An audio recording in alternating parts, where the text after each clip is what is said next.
In this lab, your task is going to be to write a program in C that simulates the inheritance of blood-type genes within a family. To give a little bit of science background, your blood type is determined by alleles. Alleles are different versions of a gene, and there are 3 different alleles with regard to blood type, called A, B, and O. Each person has 2 of these alleles. Maybe you have 2 A's, 2 B's, 2 O's, or maybe you mix and match, have an A and a B, or a B and an O, or an A and an O, for example. And when a parent has a child, each parent passes on one of their alleles to their child. So for example, if we imagine 2 parents, one that has a blood type of AB and one who has a blood type of OO, then their child is going to inherit one blood type allele from each of their parents. For example, we might randomly choose A from one parent and between the other parent O, and ultimately get a blood type of AO. But we also could have gotten a blood type of BO, for example. Which of the 2 alleles is passed on is just chosen at random. In order to simulate this type of inheritance inside of our program, we're going to need some sort of data structure that lets us represent the connection between people and their parents, as well as what alleles they have for their blood type. And because there is no type built into C to do just that, we can create a type of our own using a typedef. So here, we have typedef struct person, where every person is going to be represented by these 2 fields. Struct person star parents square bracket 2 means that every person is going to have an array of 2 parents, where each of those parents is going to be a pointer to another person. Meanwhile, every person is also going to have an array of 2 characters, called alleles, representing which 2 alleles, A, B, or O, this particular person has. And because each person has 2 alleles, this is going to be an array of size 2 to represent both of those alleles. So in the example we saw before, we might, for this particular child, have the letter A stored at this child's alleles 0, and O stored at alleles 1. And meanwhile, parents 0 would point to one of the parents, and parents 1 would point to the other parent. Let's see how these pieces now would come together inside of the distribution code that we give to you for the lab. There's a fair amount of distribution code that we already give to you inside of inheritance.c, but let's try and distill it to just what's most important. Here, we'll notice that same typedef, that we define a person as having pointers to 2 parents in this array of 2 pointers, and also having an array of 2 characters, representing the 2 alleles that this person has for their blood type. Next up is this relevant variable called const_int generations, a constant integer, which is set equal to the number of 3. And this is going to represent the number of generations of data that we're going to simulate generating. In this case, we're simulating 3 generations worth of data for blood types, which means we're not just going to simulate the single child, but also generation 2, their parents, and also generation 3, that child's grandparents as well. We then have some prototypes for functions, but let's skip down to the main function to really see what it is that this program is doing. The main function is already written for you, nothing you need to do here, but we start by seeding the random number generator, just so that we're able to generate pseudo-random numbers, which is going to be useful because when we decide how genes are inherited, we want to be able to randomly choose which gene is going to be passed on from parent to child. Next, we call the createFamily function to create a family with a specified number of generations, returning a pointer to the most recent generation of person in that family. So if we create a family with 3 generations, we'll end up with a pointer to 1 person. But using their parent pointers, we could access that child's parents as well as that child's grandparents, but no further if we're only looking at a family with 3 generations. The createFamily function will be up to you to write, but the printFamily function we will write.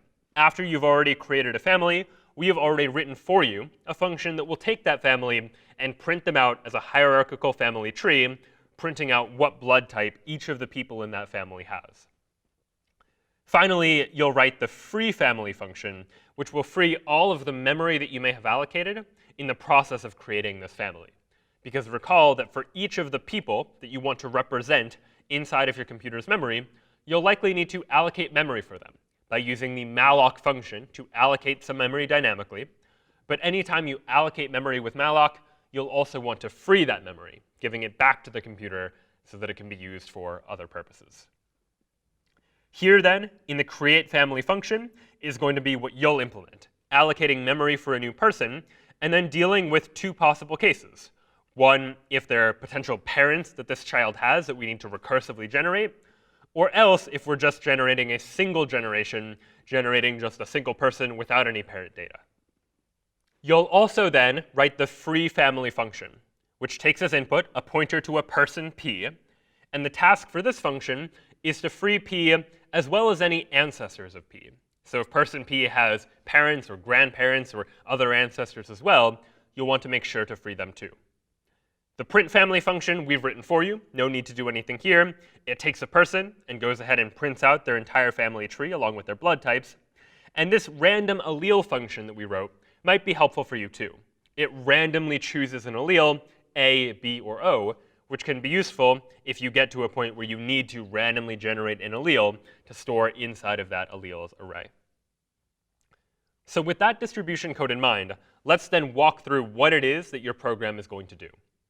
The first thing you should do is complete the create family function to create a family with a specified number of generations.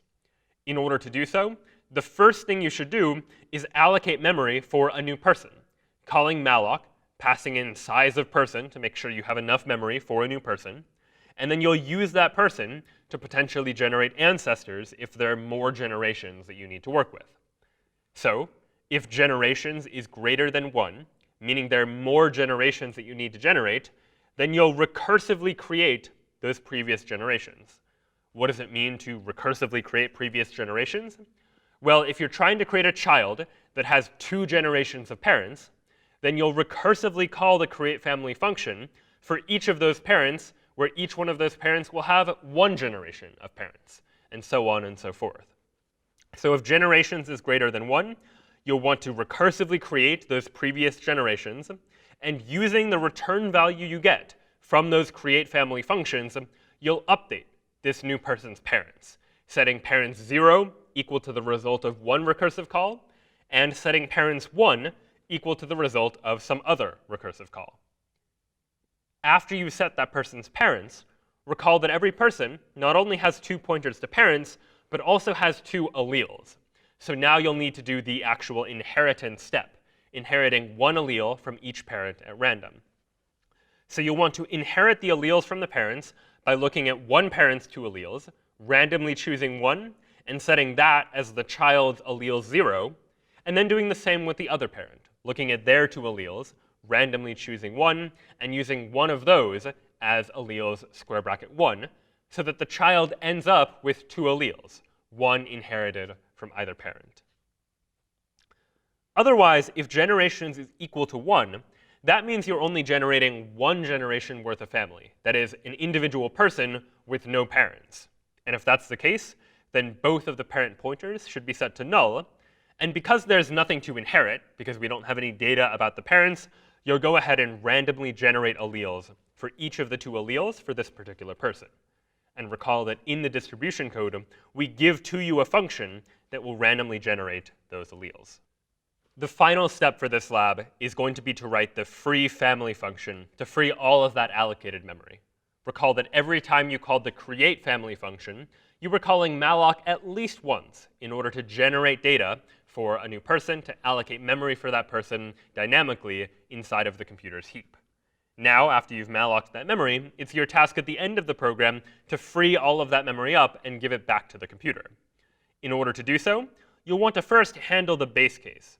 If the input to free family is null, there's no action you should take. You should never be freeing the null pointer. But after that, you'll want to deal with the recursive case, recursively freeing the parents, and then after that, freeing the child. How do you recursively free the parents? Well, you'll want to call the free family function on each of the child's 2 parents. Recursively then, that will also call free family on the child's grandparents and higher generations if there are other generations as well. And after those parents have been freed, then you can use free in order to free the child as well, ultimately freeing all of the memory that you've allocated throughout the program. After you've written these two functions, you should then be able to run your inheritance program in order to simulate the inheritance of blood types across multiple generations, seeing what blood types the grandparents had, seeing how those blood types translated into the blood types of a child's parent, and ultimately what blood type that child inherited as well. My name is Brian, and this was Inheritance.